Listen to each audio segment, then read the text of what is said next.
Good morning to the general public of the day and to our members here that are present this morning. Thank you for making it to today's committee meeting.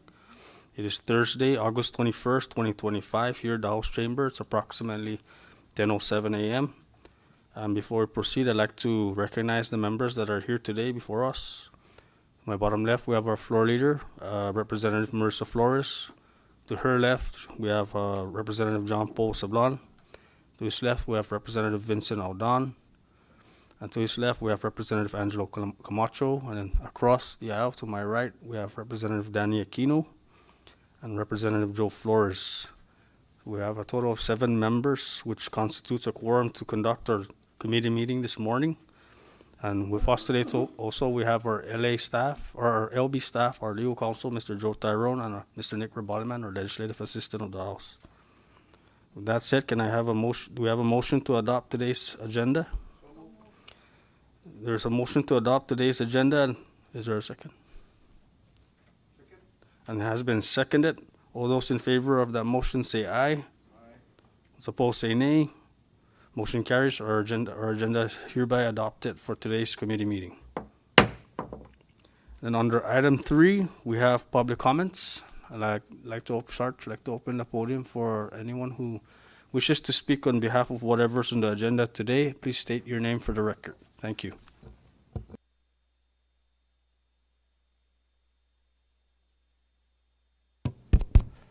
Good morning, Chair, members of the committee. Thank you for inviting the Judiciary here today.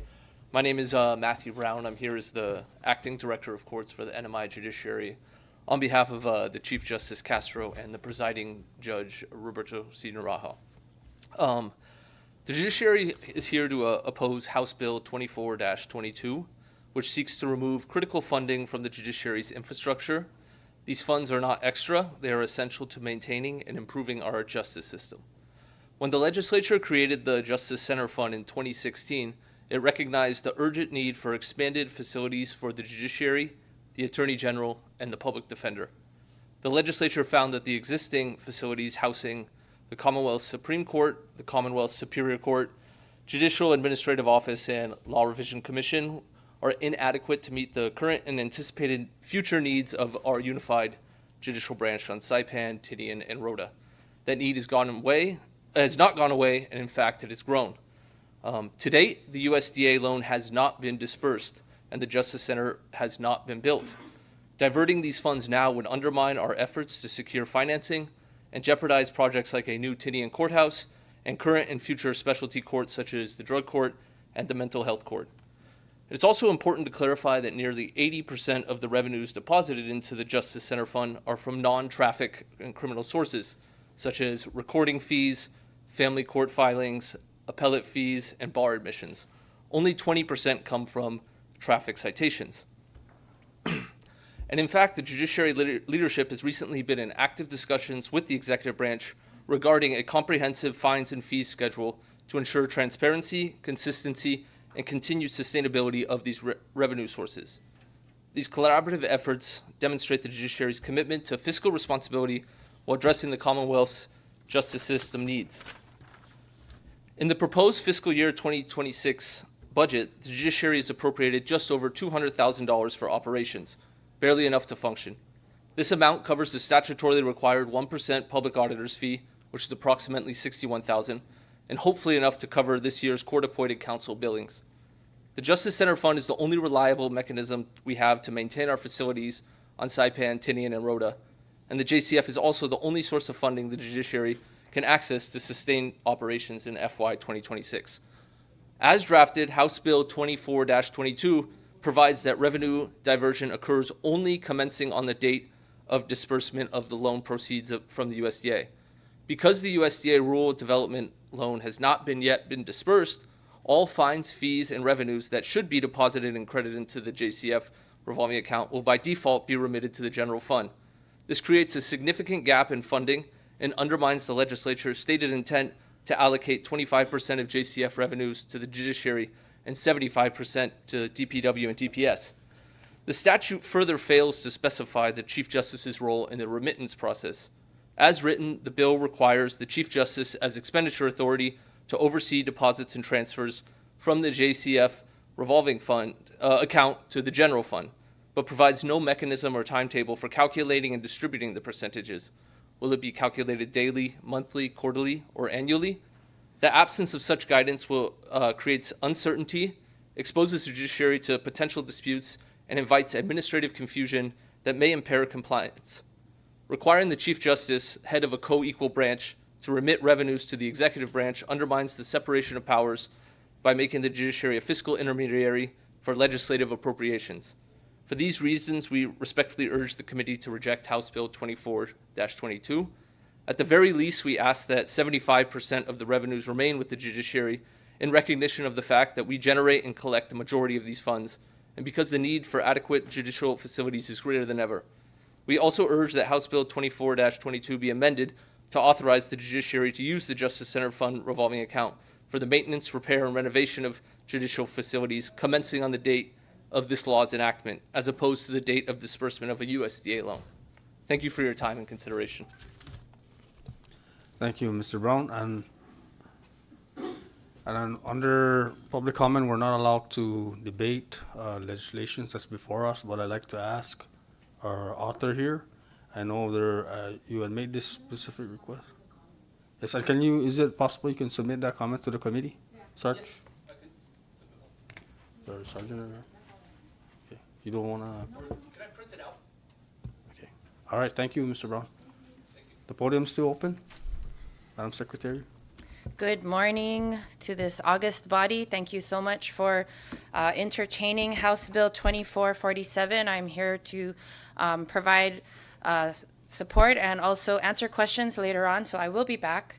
In my comments, I just wanted to state what are the summary of changes that were made for this bill, the Commonwealth Labor Conformity Act of 2025, unless it's changed the name. But in general, the major changes include structural realignment and definitions for the Department of Labor. It includes more specific definitions for U.S. workers, since many of those definitions have changed since these laws were enacted many years ago.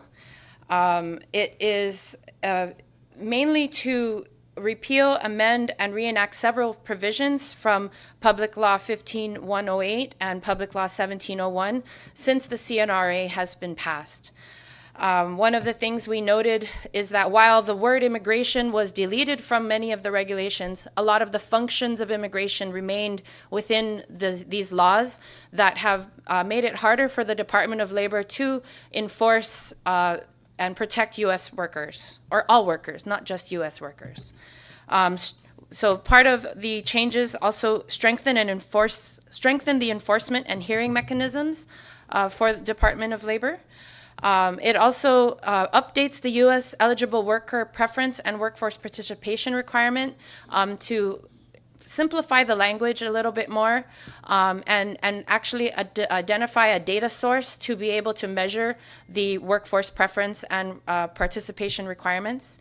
It also repeals the entire part of Title III, Part 3 that was related to the employment of foreign national workers, because basically none of those activities and actions are legal today because we no longer have the authority over immigration.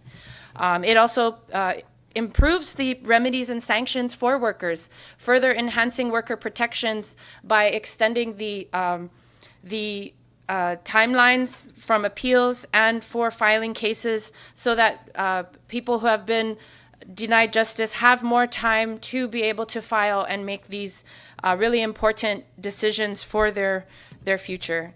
And it also establishes more grounds for labor enforcement actions to be able to collaborate with the Office of Foreign Labor Certification. It also officially designates federally funded programs such as WIOA and OSHA to the department, because prior to this, when the Department of Labor had moved from department to department, the final authorization for the Department of Labor was an executive order, which when I've done a legal service review at the Attorney General's office, shared that our our ability to enforce laws could be questioned without your legislative granting of these responsibilities and powers to the Department of Labor for our jurisdictions. And it also creates some revolving funds to help us with fund management and operations. As you know, many of the departments do not get operational funds when we have, low economy for our budgets. So this would give us a chance to be able to maintain all of the operations that come in the Department of Labor, as there are many different things that we have to maintain for our data, especially, and also in general for the operations of enforcement. And so I will be here again at 1:30 to answer any questions that you may have for any of these specificities. And I can also give you a copy of the summary of changes. I will bring copies for everyone at 1:30, so that way I will make sure I have enough. Thank you. Thank you, Madam Secretary. And my name is Leila Staffler. I'm sorry, I always forget that part. Thank you. And just like to recognize the presence of Representative Julie Ogo. Madam Chair, thank you for your presence. The podium still open? Being that there is none, we now proceed to our next order of business under old business and short recess.